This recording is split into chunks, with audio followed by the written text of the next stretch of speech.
Hey y'all, greetings from one of my favorite places to get rest and restoration and just breathe, the great outdoors.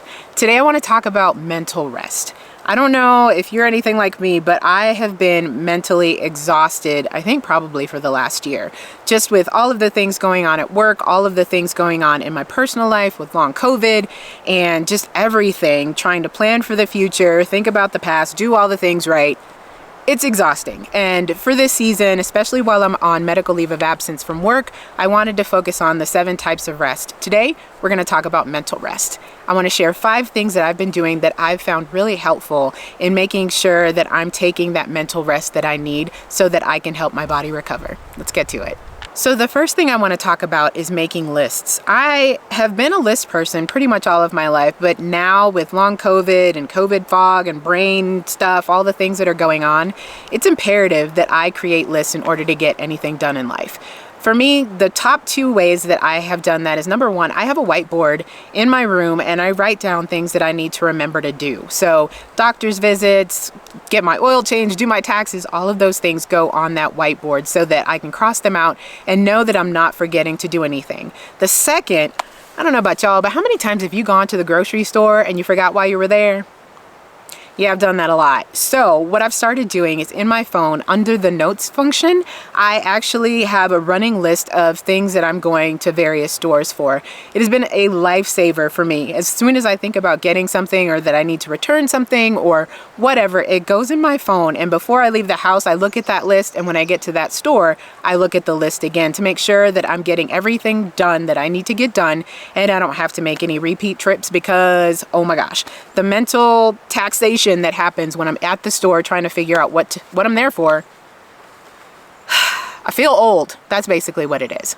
The second thing I think that has been really helpful, and for me personally, it's not a hard thing, but learning to say no. I realized that there were projects that I took on before my medical leave of absence from work that I probably should have said no to just because they were such mental overload projects for where I was in that space and time, just with all of my cognitive stuff. So definitely learning to say no, especially to taxing projects when you need to, I think is something that is so beneficial. The other thing that I've done is I've said no to learning, which if you know me in real life, you know that that is a sacrifice because I love learning. I love growing in that way. And it's something that is a priority for me and has been a priority for me for a very long time. When I got COVID in November of 2020, I actually was in a Master's of Social Work program, my second master's program, and I had to take a medical leave of absence from that. And honestly, it was the best thing that I could have done then, and it's the best thing that I continue to choose to do now. I want to go back to that program at some point. I just know that now is not the time, especially with my fatigue issues and my cognitive issues that still persist post-COVID. So saying no to learning, as hard as it is, I think is something that was really helpful for me. The other thing is that, I do have this desire. I love reading. I love growing. I've said it before. So I actually do audiobooks now. I try to tread on the lighter side of audiobooks. I'm not like reading things that are mentally taxing or listening to books that are mentally taxing, but I'm still kind of getting that learning and growth in, but I'm able to do so without stressing my eyes and stressing my brain too much, which is awesome.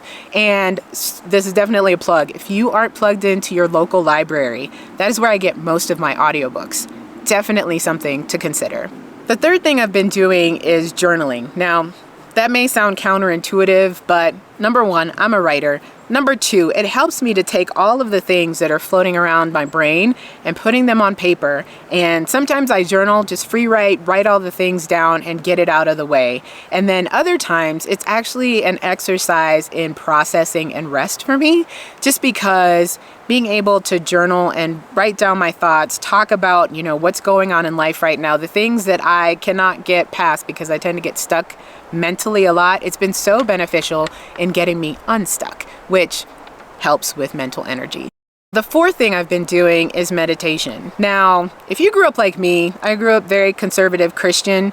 Meditation was like, it wasn't something that we did, but I want to talk about how beneficial it has been, especially as I use apps like the Calm app and Shine, and then also just really thinking about phrases that come across my life. I love to actually write out a phrase of the week that I put on my mirror and I look at every day to remind myself, like, this is okay. And sometimes I'll just stand there and I'll just think about it, and I'll just focus on that for a few minutes. That's meditation.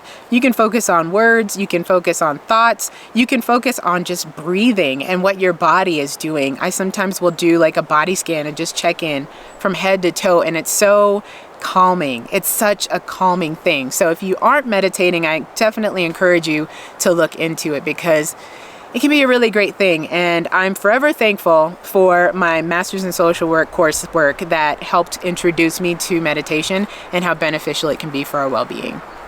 The number one thing for me that promotes mental rest is doing what I'm doing right now, spending time in nature. I know that sometimes that can be hard depending on where you live, but I'm so privileged to be able to live where I do that I'm able to do this on a regular basis, and it doesn't take a lot. Sometimes it's just as simple as going out to the park, spreading a blanket, and sitting and watching the world go by. There's just something that is so restful about that.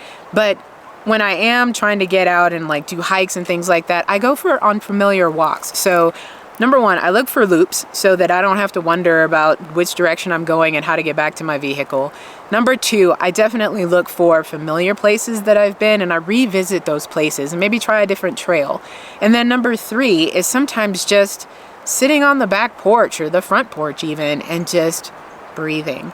There's just something beautiful about being outside and taking in the beauty of creation that has just a chilling effect that is restorative to my mind, to my body, and to my soul. So with that, I'm gonna say thank you for watching this video. If you have ways that you like to plug into mental rest that I haven't touched on, please leave a comment below, because I'd love to learn from you just as I hope you've learned from me. And also, I'm gonna end with gratitude, because that's what we always do here. Number one, I'm gonna say this beautiful place that I just happened upon as I was driving and thought, that looks like a cool turnoff. Number two would be friends that check in at random. I've had several people while I've been out and kind of unplugged this week that have checked in. Thank you. And then number three, I'm gonna say my family, because I have to do, because I'm traveling solo, I do these check-ins, like proof of life check-ins with them, and the responses have been hilarious. So thank you guys for supporting me in this. I absolutely love you. All right, I hope you like, comment, and subscribe, and I will see you in the next video.